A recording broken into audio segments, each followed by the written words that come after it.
Un genio indiscutible del cine y del teatro español, pero también un hombre de carácter volcánico. Fernando Fernán Gómez no era solo un artista, era una fuerza de la naturaleza que podía arrancar aplausos con su talento o desatar un escándalo con una sola frase. Ante las cámaras de televisión, en pleno directo, golpeó la mesa y dejó escapar palabras que todavía hoy se recuerdan. Fue un momento incómodo, un estallido de ira que heló la sangre de los presentes. ¿Cómo podía alguien tan admirado convertirse en protagonista de un episodio tan polémico? Lo que para muchos era el gesto de un genio incomprendido, para otros fue la confirmación de su carácter difícil. La prensa lo persiguió, el público se dividió, y su figura quedó marcada por esa dualidad. Un creador capaz de emocionar con la palabra escrita o con un personaje en escena, y al mismo tiempo un hombre que no sabía callar, que nunca aceptó las reglas de la corrección. Detrás de la gloria se escondía un temperamento indomable. Sus arranques de cólera eran tan célebres como sus interpretaciones, y esa mezcla de admiración y miedo lo convirtió en leyenda.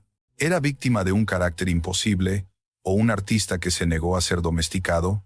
Hoy conocerás la verdad completa. Fernando Fernán Gómez nació en el año 1921 en Lima, Perú. Su madre, la actriz Carola Fernán Gómez, se encontraba de gira teatral cuando dio a luz, de modo que su llegada al mundo fue casi un accidente de viaje. Aunque nació lejos de España, su infancia transcurrió en Madrid, ciudad a la que quedó ligado para siempre. Desde pequeño, respiró el aire de los teatros, de los camerinos, de las giras interminables.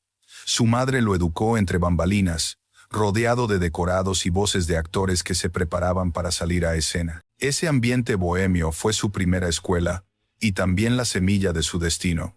El Madrid de los años 20 y 30 era una ciudad llena de contrastes. En los barrios populares se mezclaban las tertulias políticas con la lucha por sobrevivir cada día. La República trajo esperanzas, pero también tensiones que estallarían poco después. Fernando creció en medio de esa agitación, marcado por el ejemplo de su madre, una mujer que vivía del arte pero que conocía la dureza de esa vida. No era un niño de lujos, sino de lecturas. Pasaba horas en bibliotecas públicas, descubriendo autores que más tarde influirían en su obra. En 1936, cuando apenas era un adolescente, estalló la Guerra Civil.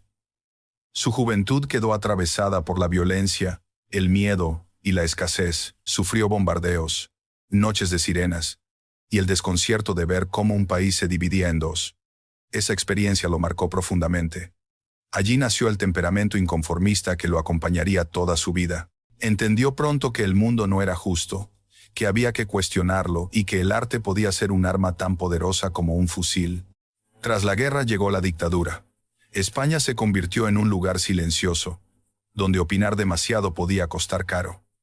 Sin embargo, Fernando no se resignó.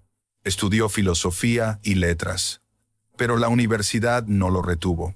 Su verdadero impulso estaba en los escenarios. Comenzó a frecuentar compañías de teatro, pequeños círculos literarios y tertulias en cafés madrileños. Allí escuchó a intelectuales, artistas y bohemios debatir con pasión y comprendió que la palabra podía mover conciencias. De aquellos años le quedó una formación peculiar. No era un académico puro ni un actor de manual.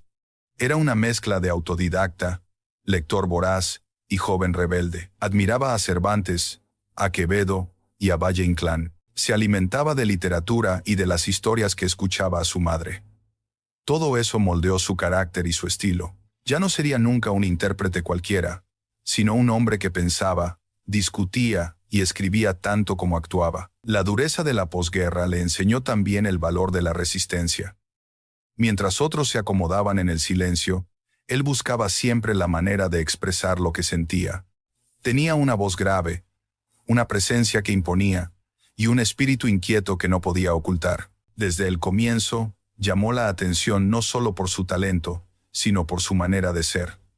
Había en él un aire indomable, una mezcla de inteligencia y orgullo que lo hacía destacar en cualquier grupo. Así se formó el joven que poco después conquistaría el cine y el teatro.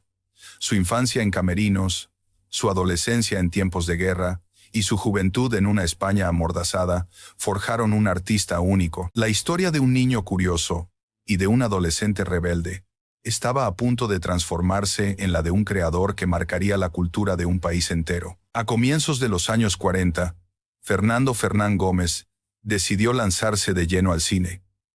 España buscaba distraerse tras la guerra, y el público llenaba las salas para olvidar la miseria cotidiana. En ese contexto, un joven alto, de voz grave y presencia magnética, apareció como una promesa inesperada. Su primera aparición llegó en 1942, en la película Cristina Guzmán. Fue un papel secundario, pero suficiente para mostrar algo diferente. No era un rostro bonito más. Era un actor capaz de dar hondura a cada gesto y de atrapar al espectador con su mirada. En pocos años, su nombre empezó a sonar en todos los estudios. Durante los años 40 y 50, rodó decenas de películas, convirtiéndose en uno de los actores más reconocidos de su generación. El público lo aplaudía en comedias ligeras, dramas intensos y relatos de época. Tenía una cualidad rara: la capacidad de moverse entre registros muy distintos, sin perder autenticidad. Podía ser galán en una historia romántica y, al mismo tiempo, un personaje atormentado en un drama social. Esa versatilidad lo consolidó como figura central del cine español. El teatro fue otro de sus territorios decisivos. Allí no solo actuó, también experimentó. Se enfrentó a clásicos con energía renovada, buscó nuevas formas de interpretación y exigió un rigor que a veces intimidaba a los propios directores. Su presencia en escena era arrolladora. Para sus colegas jóvenes era un referente de entrega total. Para algunos compañeros más veteranos, era también un hombre difícil, exigente hasta la incomodidad. Su inquietud intelectual lo llevó más allá de la actuación. Empezó a escribir artículos, obras teatrales y guiones. Su pluma tenía ironía, agudeza y una mirada crítica sobre la sociedad española de posguerra. Esa faceta literaria lo distinguía del resto de actores. No era solo intérprete, era un creador completo que entendía la cultura como un espacio de pensamiento y de debate. En los años 60 decidió dar un paso más. Pasó a dirigir cine y mostró otra cara de su talento. Con El extraño viaje, estrenada en 1964, retrató una España hipócrita y oscura, con personajes atrapados en pasiones reprimidas. La película no fue comprendida en su tiempo, pero décadas después, sería reivindicada como obra maestra. Esa incomprensión inicial marcó otra característica de su carrera, la de adelantarse siempre a su tiempo, aunque eso implicara ser incomprendido por el público o por la crítica. En paralelo, su figura pública crecía. Era habitual en tertulias, programas de radio y debates culturales. Sus opiniones eran escuchadas con respeto y temor, porque no tenía reparos en criticar a colegas, autoridades o instituciones. Su voz se convirtió en la de un intelectual incómodo, admirado y temido por igual. Durante los años 70, con la caída del franquismo y el inicio de la transición, su presencia ganó aún más relevancia. España empezaba a abrirse, y él aprovechó esa libertad recién conquistada para arriesgar más en sus proyectos. Eligió papeles desafiantes, dirigió historias valientes y participó activamente en el debate cultural de una nación que cambiaba a toda velocidad. Su nombre ya no significaba solo cine y teatro. Significaba cultura, compromiso y, también, provocación. En esos años, el público lo adoraba. Para muchos jóvenes actores era un maestro. Para la gente en la calle, era una figura querida que encarnaba la mezcla de talento y autenticidad que pocos alcanzaban. Parecía vivir un momento de gloria estable, con reconocimiento artístico y prestigio social. Pero esa misma notoriedad traía consigo una presión constante. Cada palabra, cada gesto, cada respuesta se convertía en titular. Y esa visibilidad, sumada a su temperamento volcánico, estaba a punto de generar los episodios más polémicos de su vida. Lo que parecía gloria eterna, pronto se transformaría en su mayor pesadilla. El éxito le había dado prestigio, dinero y un lugar asegurado en la historia del cine español. Sin embargo, la misma fuerza que lo impulsaba hacia arriba contenía la semilla de sus crisis. Fernando Fernán Gómez era un hombre de carácter indomable. No soportaba la hipocresía ni la mediocridad, y cada vez que algo lo irritaba, lo decía sin filtros. Esa franqueza, que muchos admiraban en privado, se convirtió en un arma de doble filo cuando los micrófonos y las cámaras lo enfocaban. Uno de los episodios más recordados ocurrió en los años 80, cuando un periodista lo interrumpió en plena entrevista. Fernando, cansado de preguntas que consideraba banales, estalló. Levantó la voz, golpeó la mesa y lanzó un contundente «¡A la mierda!»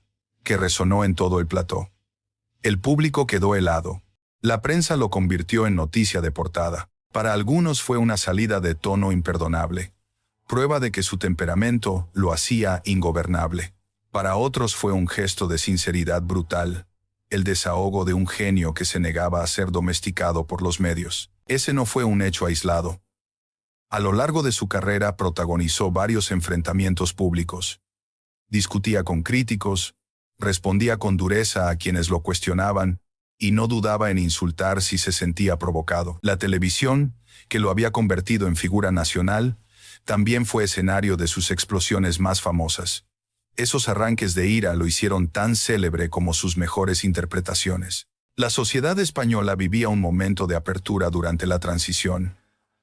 Los artistas se sentían más libres para hablar, pero la televisión aún conservaba un aire solemne y controlado. Los arrebatos de Fernando chocaban de frente con esa formalidad. Cada insulto, cada gesto airado, era visto como un desafío a las normas. La reacción era inmediata.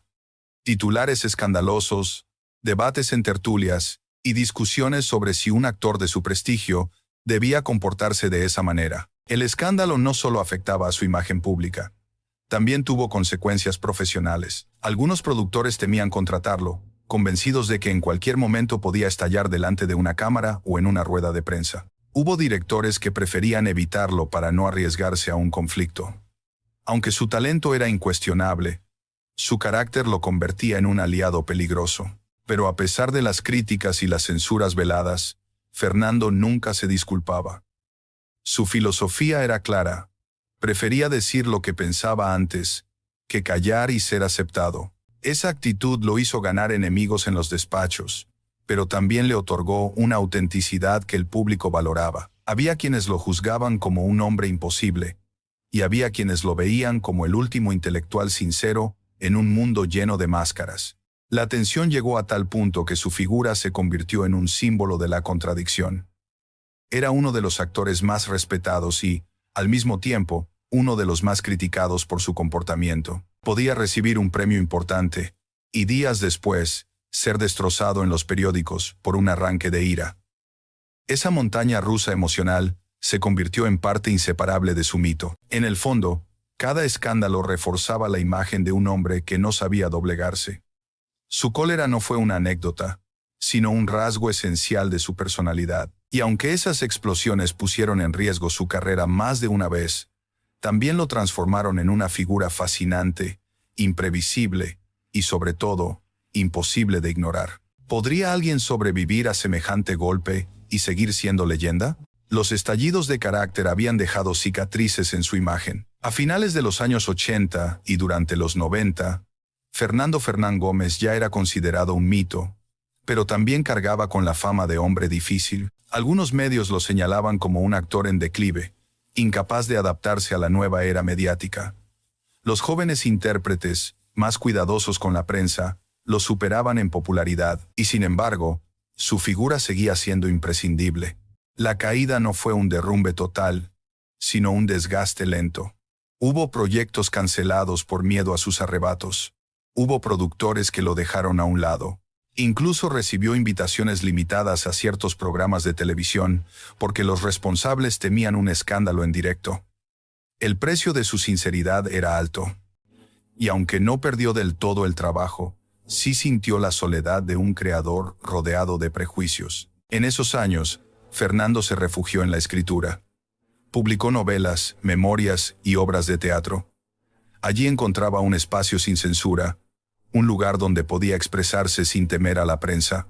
Sus libros mostraban a un hombre lúcido, con humor ácido y una mirada irónica sobre la vida. Esa faceta literaria lo mantuvo vigente, y poco a poco comenzó a ganarse el respeto que había perdido en la pantalla. A pesar de las críticas, nunca dejó de actuar. Con la madurez, Aceptó papeles que parecían escritos para él. Personajes sabios, cascarrabias, hombres marcados por la experiencia. En cada interpretación dejaba la sensación de estar encarnando una parte de su propia vida. Lo que para otros era un papel, para él era una confesión disfrazada. El punto de inflexión llegó en los años 90, cuando empezó a ser reconocido como maestro absoluto del cine y del teatro español. Las nuevas generaciones de actores lo admiraban. Directores jóvenes lo buscaban para que aportara verdad y densidad a sus proyectos. Los festivales comenzaron a rendirle homenajes, y la prensa, que antes lo castigaba, empezó a celebrarlo como un símbolo de autenticidad. Lejos de suavizar su carácter, Fernando seguía siendo el mismo. Pero el tiempo había transformado la percepción pública. Lo que antes era visto como un defecto, pasó a interpretarse como la coherencia de un hombre que nunca se traicionó. Su temperamento, en lugar de condenarlo, lo consagró como ejemplo de integridad. Los últimos años de su carrera fueron una mezcla de reconocimiento y fragilidad. La salud comenzó a fallar, pero aún así siguió trabajando. En el teatro se convirtió en memoria viva, y en el cine en un referente imprescindible. Cada aparición suya era recibida como un acontecimiento. La caída que muchos habían pronosticado nunca fue total. Supo reinventarse sin cambiar, demostrando que la honestidad puede ser un camino duro, pero también el más duradero. La figura de Fernando Fernán Gómez salió de esa etapa con más fuerza. Ya no era solo el actor temperamental de los escándalos, sino también el sabio que había sobrevivido a todo. La reinvención no consistió en transformarse, sino en resistir hasta que el mundo entendió su verdadera esencia. Cuando Fernando Fernán Gómez falleció en el año 2007, España entera comprendió que no se trataba solo de la despedida de un actor. Era el adiós a un símbolo de la cultura nacional, a un hombre que había marcado el cine, el teatro y la literatura durante más de 6 décadas. Su muerte generó una ola de homenajes que reflejó la magnitud de su influencia. En teatros, universidades y programas de televisión, se recordaron sus papeles, sus libros y sus intervenciones memorables. Su legado artístico es inmenso. En el cine dejó títulos que abarcan desde comedias populares hasta obras de gran profundidad dramática. Como director, abrió caminos poco explorados y anticipó estilos que después serían reconocidos como vanguardia. En el teatro, su presencia fue decisiva. Inspiró a generaciones de actores que aprendieron de su rigor, de su disciplina y de su búsqueda constante de verdad en el escenario. Su voz grave y su manera de habitar a los personajes se convirtieron en escuela para quienes lo siguieron. Pero su herencia no se limita al arte. Fernando fue también un intelectual comprometido, un escritor que plasmó en novelas, ensayos y memorias su mirada crítica sobre España. En sus textos aparece un país lleno de contradicciones, con sus luces y sus sombras. Su pluma, irónica y melancólica, dejó testimonio de una época y de un carácter. Muchos lectores lo descubrieron fuera de la pantalla y lo reconocieron como un pensador tan valioso como el actor. Su carácter polémico, lejos de empañar su memoria, lo convirtió en un mito. Los mismos arrebatos que en vida le trajeron críticas se recuerdan hoy como la prueba de una autenticidad rara en el mundo del espectáculo. La frase que lanzó en televisión, tan brusca como sincera, sigue circulando como ejemplo de su incapacidad de fingir. Para unos fue grosero, para otros valiente, pero en cualquier caso dejó claro que nunca aceptó las reglas de la complacencia. El público lo recuerda con cariño y respeto. Muchos evocan sus películas como parte de su propia vida, asociadas a recuerdos familiares y a momentos históricos. Otros destacan su valentía al no doblegarse ante el poder ni ante la prensa. En los homenajes, colegas y admiradores coincidieron en algo esencial. Fernando Fernán Gómez no fue un actor más. Fue una conciencia cultural. Su figura forma parte de la historia de España.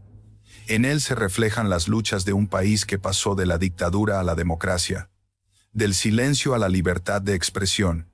Fue testigo y protagonista de esos cambios, y su obra los recoge de manera directa o indirecta. Por eso, su memoria no es solo artística, también es política y social. Hoy, al hablar de él, no se lo menciona únicamente por sus premios o sus éxitos.